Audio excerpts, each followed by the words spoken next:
After a one-day weather delay, the 2014 Indiana legislative session finally got underway today in the state capitol. Lakeshore's Hillary Powell was in Indianapolis today, and she joins me now by phone with the latest. Hi, Hillary. Hi, Kristen. How are you? I'm fine, thank you. I know there was a lot going on today, but let's kind of break it down a little bit. What happened today in the House? Yes. Well, you mentioned that they were delayed by a day, and the delay was delayed because they usually start at 1:30 Eastern Time. Down here, we gavelled in at around 3:30 Eastern Time. The House of Representatives 118th session kicked off because some representatives were still battling snow-packed roads and slush. And the House actually barely made a quorum with 67 members.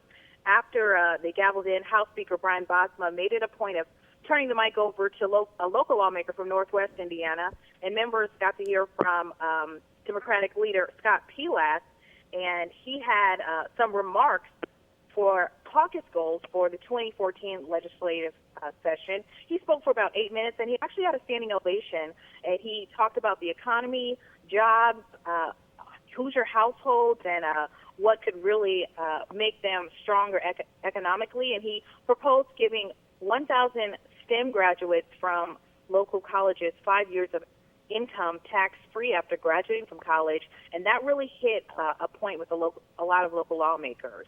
Kristen. I know there's probably lots to talk about the House, but given our time constraints, I want to move on to the Senate too, because I know you were there for that. What happened there today? Sure. Definitely the Senate, they kicked off a little bit late as well. They kicked off around 4:15 Eastern Time here.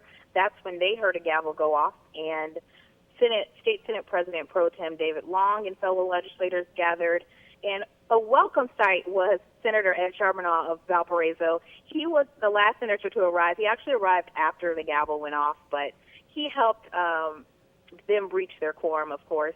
And the head count from Northwest Indiana was sparse. Again, Senator Charbonneau was there. Senator Jim Arnold was there. I spoke to Senator Charbonneau. He said he's energized for a couple of environment-friendly bills, a water bill, and he's also interested in getting a recycle bill through that would help Hoosiers monetize and prioritize recycling their waste.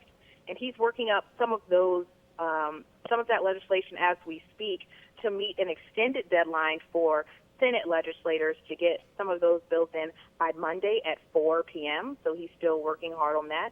And some of the Senate priorities discussed in this session were working to make college more affordable, criminal justice reform, and also improving Indiana's tax climate. So a lot going on down here, Kristen. Hillary, thanks so much for checking in on that for us, and we'll look forward to finding out what's going to happen on in the next couple of days. Thanks, Hillary.